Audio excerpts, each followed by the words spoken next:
Hi, I'm Amy Porter, and this is my podcast. My mission is to show people how to empower themselves through music, business, and media. I try to see as clearly as possible how I can help. I showcase the music that I've played and the people I've met along the way. I'm a wife and a stepmom. You might know me as a professor, a performer, a producer, a publisher, a recording artist. I'm the founder of a couple of nonprofits. Welcome in to my PorterFlute Pod.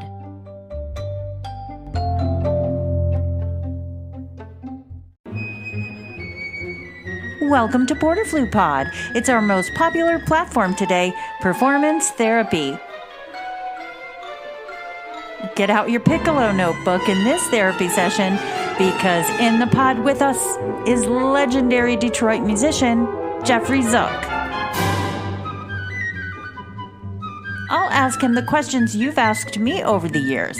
And always, there's questions from our producers, Justine Zedke and Alan J. Tomasetti. Here, I'm featuring Jeff performing with the Plymouth Symphony conducted by Nan Washburn. It's one of our favorites, the Concerto for Piccolo and Orchestra by Lowell Lieberman. Welcome to PorterFlute Pod. I'm so happy you're here.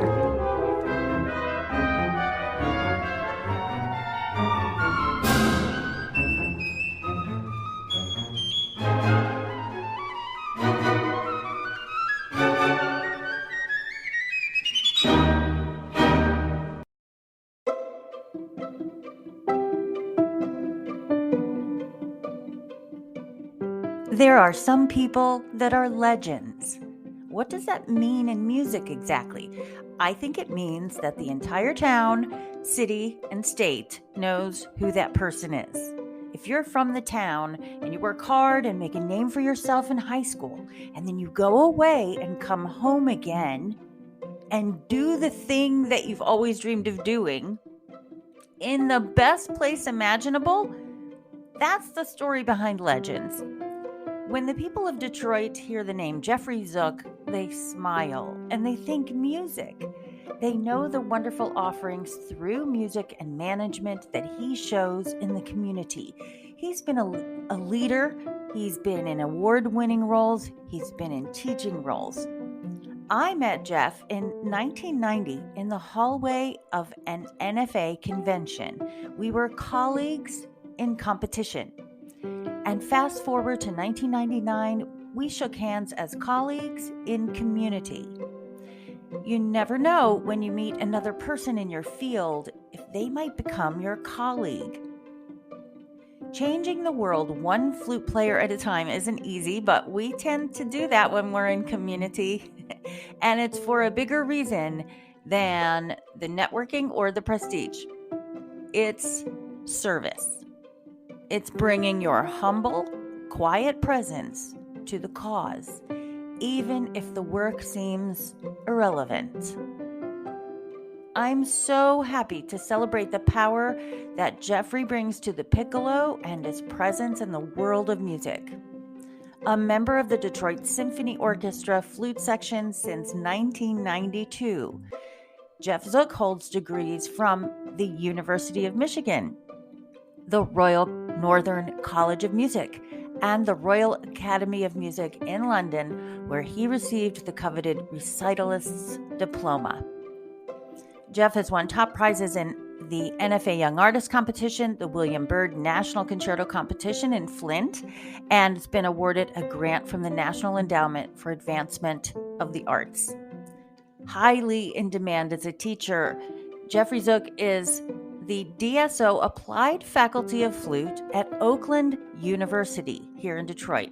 Past teaching positions have included visiting professors of flute at Western Michigan and University of Michigan, and he served as chairman of the NFA Piccolo Committee and the past president of the Southeast Michigan Flute Association. I thank him for that. Jeff Zook resides here in Detroit with his husband, David Asimani, and their miniature pincher, Dexter, and they have a wonderful Dutch colonial home they call the Cambridge Conservatory. It's a venue that hosts recitals and workshops, musical feasts, and fundraisers. and I know I have enjoyed it every time I go. Jeff Zook currently plays on a 14-karat gold William S. Haynes flute and a Burkhart piccolo.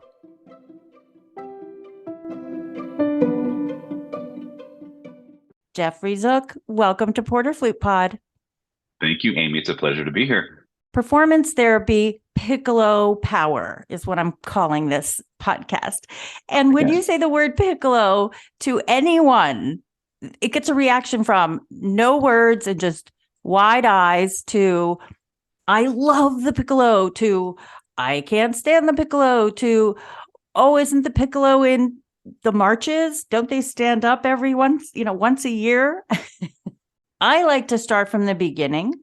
And the beginning is here at the University of Michigan. So being from Michigan, could you talk about your time here in the 80s? Absolutely. Yeah, I grew up in Jackson, Michigan in the 70s. And then in the early 80s, I graduated from the Interlochen Arts Academy, where I studied with Jackie Hofto. And I got a scholarship to University of Michigan School of Music. And it was the era of H. Robert Reynolds and Gustav Meyer, and it was a different world. I had the opportunity to study with two great teachers. Judith Bentley was my main teacher. She was the teacher at Bowling Green State University, and she used to drive up on Mondays. My lessons were at 8 a.m. And when I tried to complain to her about it, she said, "What time do you think I got out of bed?" Because she had to drive from Bowling Green. But she was a fantastic teacher. And then I studied in England for a couple of years. I studied with William Bennett and Trevor Y. And when I came back, she had retired, and Clem Barone was the adjunct flute teacher there. And that was just a treat. That was my senior year. And he was a consummate artist. Everything he said was just like gold wisdom would come out of his mouth. And he talked a lot in analogies. And he could help you get any kind of sound on any instrument. It was pretty amazing. I didn't study piccolo with him then, but when I was in England, I did study with Patricia Morris. She was a adjunct at the school where Trevor Y was in Manchester, England, and you could have free lessons. Just go ahead, sign up. So I just did, and man, those were fantastic lessons. I didn't know much about the piccolo, but she was my introduction to the art of playing the piccolo. And she was actually writing her piccolo book at the time. So we were her guinea pigs. She would give us little exercises, and she would say, "How do these work together?" And we would say, "Oh, there's a misprint on page 49 and all that." But that was my introduction. When I came back after my year at the Royal Academy in London, I was the second flutist of the Detroit Symphony for 1 year. It was a 1-year position. And I sat with Clem Barone. I got to hear his sound every day. Because I had the experience with Pat Morris, I would sub on piccolo when he wasn't there, and we went on tour to Europe. And they said, "Well, Clem can't fly because he had an ear problem with flying." So I moved over, and I was the piccolo player. I was like 26 or something, 25, 26. Incredible. And then what happened? I was young. Well, I played piccolo on the tour, and people really liked my piccolo playing. And then when he retired, a couple years later, I was subbing in the orchestra. I took over his chair as the substitute piccolo player. And they said, "Are you going to audition?" I was like, "No, I hate the piccolo." "What do you mean?" "I hate the piccolo. I'm going to be a principal flutist of a major symphony orchestra. Don't you know that?" And so the audition started, and it was over multiple weeks. And after the second week, they came to me and they said, "Jeff, like, no one can play as well as you. We're not being biased. We're not being like secretive behind the screen, but here's the packet for the semifinal rounds. Just show up and play." And so I was like, okay, why not? So I just treated it like a gig. Like, okay, I'm going to go to this gig. I'm going to play these 12 pieces. And I practiced for like a week, and I showed up, and I won the job. And I didn't really want it. You had to get right with it, right? You had to get right with it. Yeah, I took a while. And I remember my first day on the job, Shaul Ben Mir, he liked to put his hand on your shoulder. He said, "Jeff," he called me Jeffy. "Jeffy," he says, "you're a good piccolo player. Congratulations. But it's going to take a year at least for you to understand the job, like how to play with the oboe, how to play with the bassoon, how to play with the violins." And he says, "It takes time to just become a piccolo player. You're not that yet." And he was right. There's nothing like experience, as you know, to figure out how to drive the Jaguar. or Pinto, which depends on what instrument you have in your hand, right? You still got to drive it. And remember when I joined a second flute, Irv Monroe turned to me, and I just left the Trevor Y study in Manchester. And he said, you've studied with some great teachers in your life, Jeff. He says, but your real education begins today. And I was like, don't you know who I am? Give me the Rodrigo. I can play anything. I'm ready. And after a week in the orchestra, I turned to him and was like, oh my God, you are so right. Like, I'm learning so much about how to play an orchestra that I thought I knew, but you don't know until you get there. And I was an orchestra nerd. I listened and listened and listened and studied and studied and studied, but it's nothing like sitting in that chair. So I joined the Piccolo as Piccolo player in 1992, and I just celebrated my 30th season.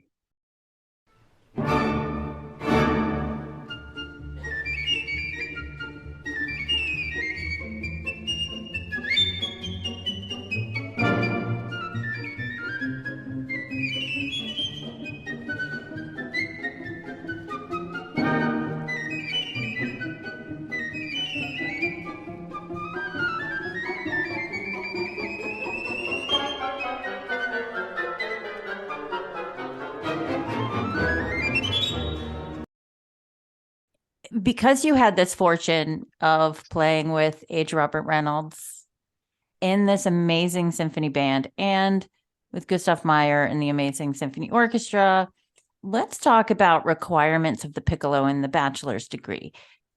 When should a student prepare for the piccolo? Is it in high school? If they don't have high school experience, should they jump into the piccolo right away? I mean, help us out. Why do we need a piccolo for an undergrad degree? That's a really great question. And you look at students in high school and college, and they play the piccolo. If they do play the piccolo, it's because they're good at it. Like, you know what? I picked it up and it's easy for me to do it. So I'm just going to do it. If it's a struggle, they were like me. I would just like put it under I don't have a piccolo. They'd be like, there's piccolo on the audition. I'm sorry, I can play all the first flute solos, but I would just hide it. Like, don't pick me, I would hide because I wasn't very good at it. Right. Yeah, that's a therapy moment too, right? We think we're bad at piccolo because we tried it and it didn't work out. Right. But what Clem Barone, his mantra was, there's always another way. There's always another way. And he taught me that you have to experiment. There's not just one way. And if it's the first way you blow the piccolo doesn't work for you, you got to find another way. So I was lucky I had some great teachers to hold my hand and show me ways to do that. But to be honest, let's just talk a little bit about auditioning in the real world. I can't think of any audition where it wasn't a principal flute, where there wasn't some piccolo asked. Assistant flute, second flute. When Sharon Sparrow won her job here with a second, when she originally was second flute here, it came down to her and another candidate, and they said the conductor wanted one, the committee wanted another. We don't know what to do. So let's hear him play the piccolo. They brought them both out. Sharon prepared the piccolo to a professional level. And the conductor said, we need someone who can move over and take Jeff's position. If he's sick, she gets the job. Of course. And so if it's on the audition list, just prepare it. If it's a piccolo piece, don't be like, I'll get an embouchure the day before. Do it every day. If it says Peter and the Wolf, learn the whole thing. How many times have I said, let's hear the arpeggios, the A flat major arpeggios. Well, do you think they're going to ask that? Well, it says Peter and the Wolf. It's a whole piece. It's not just the first 8 bars. So if it says piccolo, you have to have a relationship with the piccolo if you want the job, or you can play the lottery and say, maybe I'll sound good on the piccolo that day, So it's an attitude of surrender and say, I surrender myself to this list, and I'm going to do everything I can to play everything to the best of my ability, and that means not ignoring the piccolo. So when I teach the piccolo at Oakland University, it's a 12-week course, and we start the first week is 90% flute and 10% piccolo, and I might just say, let's try putting the piccolo a little bit higher on your lip and angle it forward just a little bit and do these 2 lines of tone and come back. And I'll check on that. And then the next week we'll do a little bit more and we'll talk about support. We'll talk about the throat. We'll talk about the nasal cavity and add to that tone a little bit. And then maybe we'll go into the middle register and then coax into the high register. And so it's a package deal. So if one of these things, these foundational things are missing, there's no point in going on. So I say start with 10% piccolo, 20%. So by the end of the semester, it's 90% piccolo, 10% flute. And it's the relationship of the flute to the piccolo. They're not separate. You have to have a tactile feel. When I put the flute up, and then when I put the piccolo up, it's not. I have to have a relationship with it. Going back and forth, and that takes practice as well. So it's not just people want to come just play piccolo. It's like no, no, no. You got to play the flute. I got to see. Let's see what you're doing with your flute, with your breathing, and maybe that'll help your piccolo. It's like a package deal. So playing high and soft in the high register may be impossible if you're not supporting correctly, if you're not using your embouchure correctly, if your throat's tight. There's many things you have to experiment with at different levels. If you do study the piccolo alongside the flute in your undergrad and you are in these ensembles switching back and by the time you're playing an audition, it's not a stranger anymore, and you don't look at the piccolo as second. Exactly. And I'm not saying you have to like fall in love with the piccolo, but you have to nurture your relationship with the instrument. You can't just ignore it. And I tell you what, Sharon Sparrow did not ignore it. And I'll tell you something, she does not like to play piccolo. So now we know that piccolo could be called in a flute audition. How much flute is involved in a piccolo audition? So in most major orchestras, they will never have just a list of piccolo excerpts. They will always start with a flute concerto and 2 or 3 flute excerpts, maybe more, especially if a lot of the smaller orchestras, the second flutist is the piccoloist. So you have to play both. But I'll tell you, often people come to take piccolo lessons with me and they'll be taking the audition. I'll say, let's take a look at the list. And I'll say, Leonore Overture number 3 on the flute. Do you want to start with that? And they were like, well, that's okay. I just want to work on the piccolo excerpts. I was like, well, can you play the Leonore Overture number 3 on the flute while you play the piccolo? And it's I was thinking of Jennifer Gunn. I heard her play the flute during COVID. She did a chamber recital on the stage of Orchestra Hall in Chicago, and I thought, this is the flutist. She doesn't sound like a piccoloist playing the flute. She's like, she's a flutist when she's playing the piccolo. She's a piccoloist. So it's like, am I a flutist who just kind of plays the piccolo, or a piccolo enthusiast who kind of plays the flute? We have to nurture that relationship. So even though we might not have a love relationship with one or the other, like I know piccoloists who don't like to play the flute, but if you're going to play in a major orchestra, like sometimes I have to move this. Tomorrow I'm playing principal flute with the Detroit Symphony Orchestra. I'm not playing piccolo until next week. You've got to have that agility and level of craftsmanship and artistry on both. So don't ignore it. I'll take a commercial break here to remind you that the Anatomy of Sound workshop you know and love has found a new home online. It's called AOS-Wellness, and we are here for you as a faculty to provide resources and products for arts educators and performing artists. Join for 6 months or 1 year and get our 5 changing channels every month, plus the back content from previous months. Those channels are wisdom, movement, meditation, breathing, and practice. So after this show, you can go to porterflute.com/AOS and learn more. You can opt in for our 7-day trial and get access to my popular focus sheet, along with all of the wisdom we're bringing to you from our amazing faculty, only at the Anatomy of Sound. All right, then give us some exercises and routines that you do for the piccolo. And the question from my producers are the exercises and routines different from the flute to the piccolo? Is achieving a good tone on the piccolo the same as what you do for the flute, or are the exercises and routines different? For me, I have to take a scan. Like, how am I doing with the flute? How am I doing the piccolo every day? And I always start with the flute. So if my flute tone is not optimal, then I have to spend more time warming up on the flute and getting that relationship ready, because it usually is I'm not using my air right. Okay, it's usually something to do with my air. Maybe last night we played a Shostakovich symphony. I was swirling around on the 3rd octave fortissimo on the piccolo. I wake up, my lips might be a little tense, so I have to take care of that. I have to take care. So I will do whistle tones.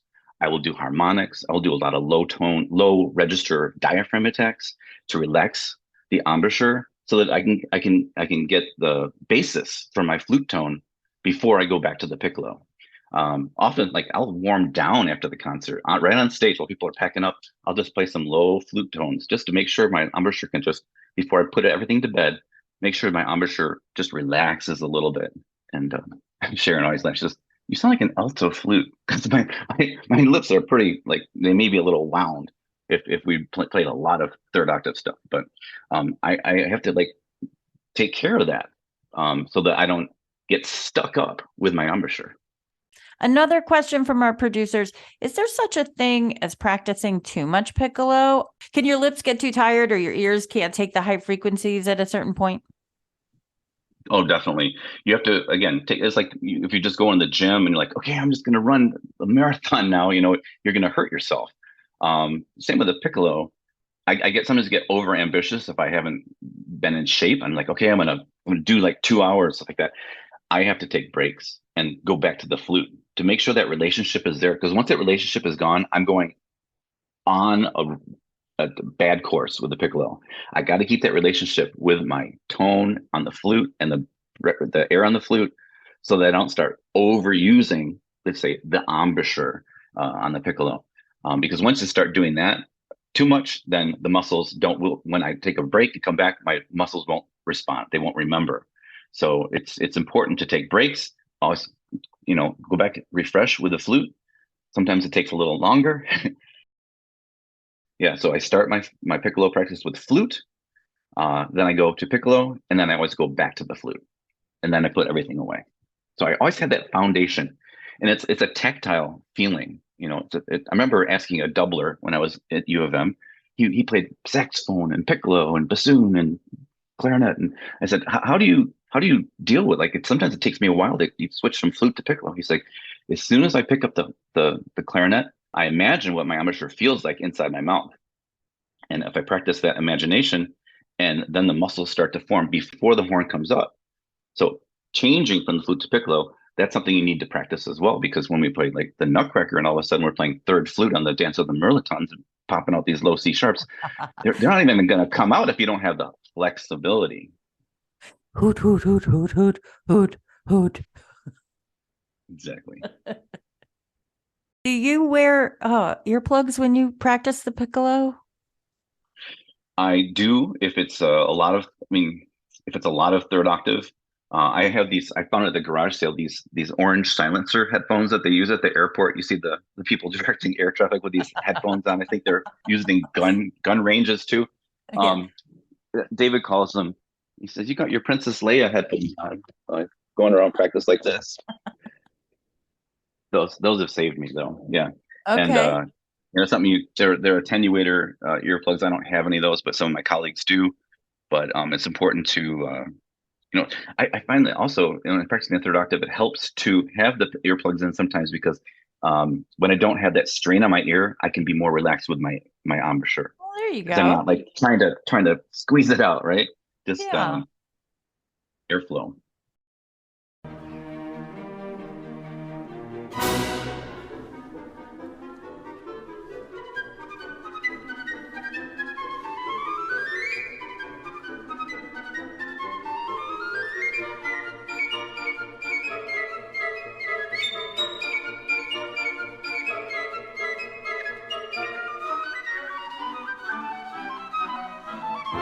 C sharp trill, vented C key. Is it worth it or not necessary? A lot of my colleagues have the C sharp trill on their piccolo, and I kind of covet. I'm like, God, that would be nice. I can think of several instances when I wish I had it, but every time I've tried it, it just feels cumbersome to me, and so I'm like, not for me. And when I bought my last piccolo from Burkhardt, there was the C venting mechanism, and I was like, I think I want to have this little thing because I can use it sometimes.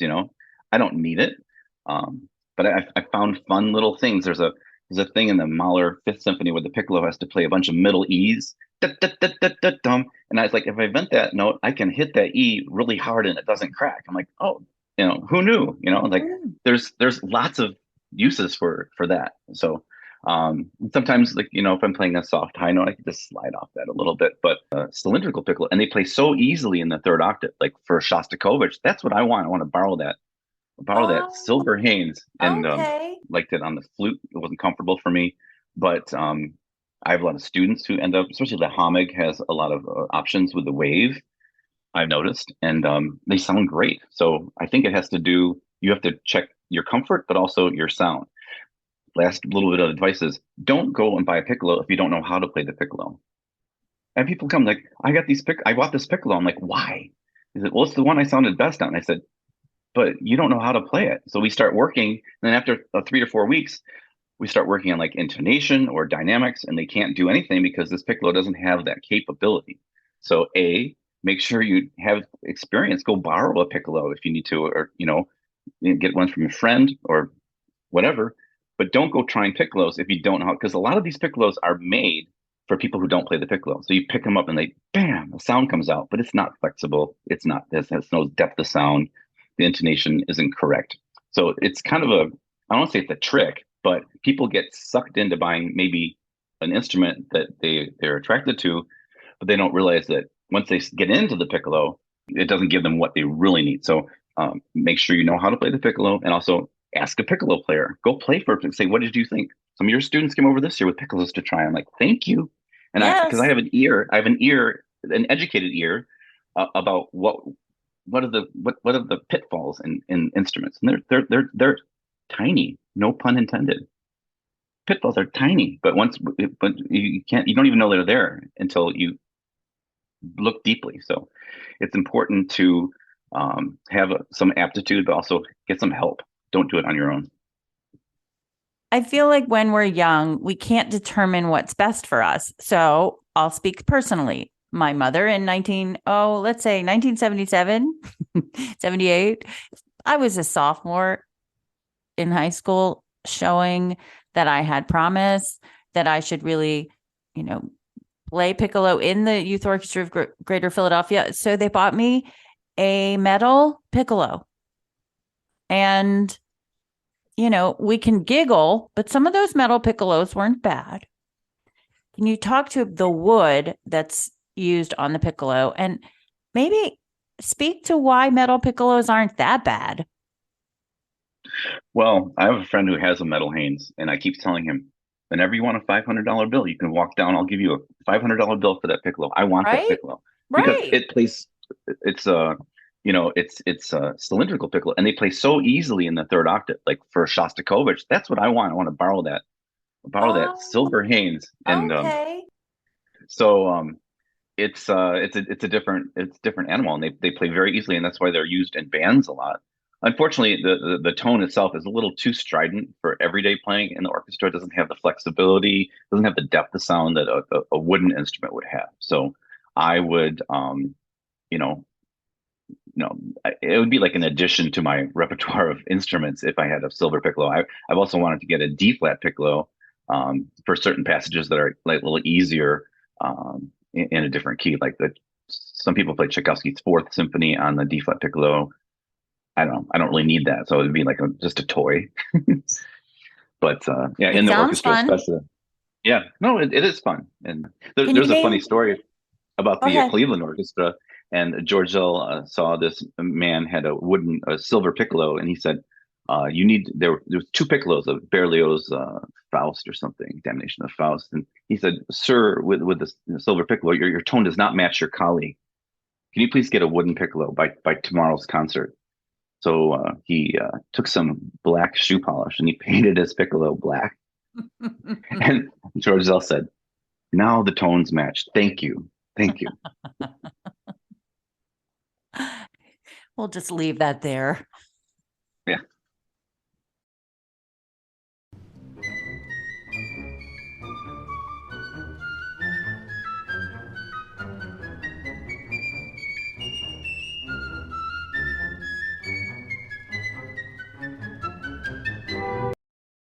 Well, part of this therapy platform has to include fingerings and intonation and playing softly, all virtual landmines for a piccolo player. So, what recommendations do you have for exercises in these areas? I know you've covered a lot of different concepts about needing to be a great flutist in these areas, and then you could maybe tap your foot into the water of the piccolo. But okay, for instance, I've heard play the second movement of the Poulenc Sonata on the piccolo, right, as a way to practice, but it doesn't cover all the issues. So do you have a favorite book? Do you have your own book? What recommendations do you have? Yes. Yeah, that's a good exercise, I think. And every lesson with Clembarone would start with, why don't you start with Night Soliloquy and on the piccolo? And we would start with that, or the Gluck, Dance of the Blessed Spirits. And he would warm up backstage on these two pieces often.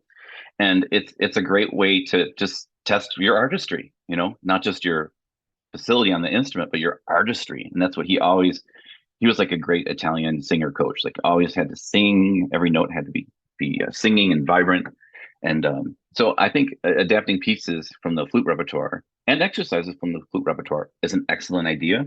One book so I do teach this piccolo semester at Oakland University, and one of the required books is the Piccolo book by Jan Gippo.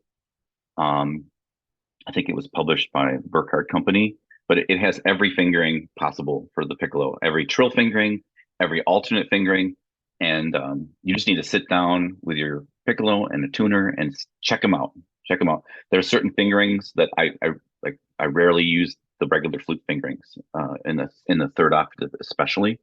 And I have a whole host of them that I can pull out at any moment, depending on sometimes like which oboist am I playing that C sharp with? Is it him or her? And I can play a different combination to change the timbre just slightly. And this is what that experience, like you can only figure that out over time. But so the Jan Gippo book is a definite must. Let's spell Jan Gippo, Jan, and then Gippo for everyone. Thank you. I was thinking that too as I said it. So the other two books I recommend for my students are Learning the Piccolo by Clement Barone, and he's compiled a booklet of etudes and solos for the piccolo, and I use that in my teaching, along with the Nicola Mazzanti Daily Piccolo book.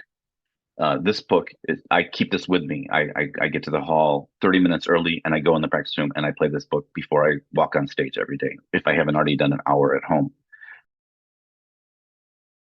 I also use the Tone Development Through Interpretation by Marcel Moïse. The tone exercises in the back are excellent. One other resource that is sprung up since COVID is the International Piccolo Academy. Nicola Mazzanti started an online video cast every week with a piccolo player from all over the world. And after the collection got very large, he decided to start an online Piccolo Academy, which just launched recently. So if you go to the International Piccolo Academy, you can see videos from piccoloists all over the world giving short little master classes. This is invaluable. I could spend hours watching these great artists, and I send my piccolo students to them, like, go watch her that thing on high notes, go watch her thing on how to tongue, And he has really created an amazing resource for piccoloists and inspiration to me. And I've been doing it a long time. So it's how else would I meet the piccoloists from the Munich Opera? How else? Okay, so where can we find this International Piccolo Academy? Yes. Awesome. Okay, Jeff, let's get beyond Vivaldi. What are your favorite solo pieces for piccolo? We had a guest composer, of course, Daniel Dorff. He wrote a piece for piccolo and bass clarinet, for instance. Are there any new pieces out there? Your favorite solo pieces for piccolo? What can we do with our repertoire to be more inclusive and cutting edge? Cutting edge, yes. Well, of course, Lieberman wrote this wonderful piccolo concerto. And there's another film composer. His name is Bruce Broughton, Broughton, who wrote a piccolo concerto for, I think, Jan Gippo, actually. And it's very accessible, very beautiful piece. Martin Amlin has written a ton for the piccolo, both with the piano and I think he has a concerto for piccolo. Pieces I tend to have my students work on are pieces by Gary Schocker, Daniel Dorff, Mike Maurer. And I was introduced to a piece Catherine Goodson came to me. She said, "I'm playing this piece in Aspen. It's for piccolo and contrabassoon and piano. Can I come read it? I want to read through it with." So we got our contrabassoon player, and it was this big, thick score, and I was like, "Oh man, this is going to be a joke." Piccolo and contrabassoon. The composer's name was Stephen Huff, Hough, and we started to play it, and Of I started course. crying. I started crying. I was like, "This is one of the most beautiful, tender thing." It's called "What Happens to the Tears." It's actually about tears. I didn't even know what the piece was called because I thought it would be a joke, with that instrumentation. So he also wrote a solo piece for piccolo solo, and then I had the NFA commission a piccolo sonata for a piccolo piece for piccolo and piano, which I performed at I think the Chicago convention a few years ago. And I think they're all very accessible. They have a beautiful language of harmonies that just touches me. So I love the pieces of Stephen Huff, especially the one for flute, contrabassoon, and piano, if you can believe that. Let me take one more opportunity to introduce you to the Anatomy of Sound, where you can do a 34-minute yoga class or several different meditations, all for free. You can see more of our content at AOS-Wellness. And if you're on our PorterFlute website, it's PorterFlute.com/AOS. Check us out for memberships and products that help the performing artist and arts educators.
Well, let's give some final thoughts that only you can give. Like, you have just wonderful advice, sage advice, much like your teacher, Clem Barone. You're just beloved by so many. So, what are some final thoughts for our performance therapy platform that you can give us before we leave the session with you?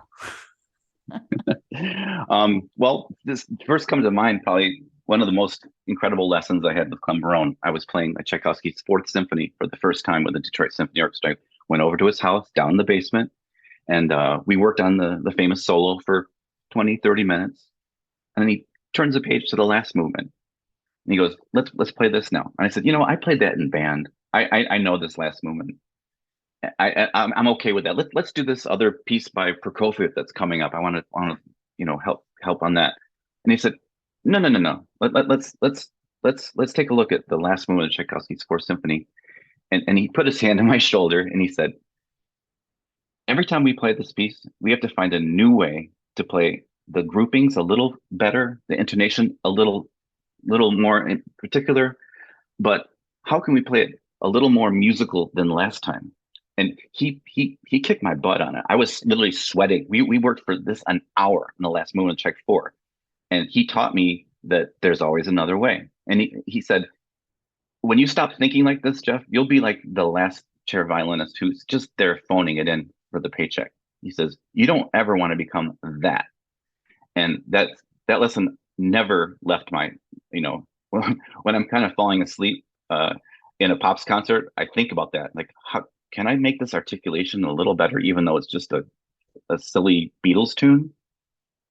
Can I make my intonation a little crisper? Can I make my tone clearer? I got that sentiment always. So it's about artistry. It's not about just technique, And I'm fortunate to sit in an orchestra with 92 other great musicians. So when I'm sitting there counting my 45 minutes before I come in and I check Fourth Symphony, I'm not spacing out. I'm watching that second violinist next to me but watching his left hand and comparing it to the person next to him, like why is his vibrato different than hers? Or listening to the beautiful English horns, the bassoon solo, and listening to his phrasing, going, wow, I like how he connects those two notes. Wonder how he does that. Always listening with humility keeps us engaged in this incredible career. That's fantastic. Well, thanks for being with me today on PorterFlute Pod. My pleasure.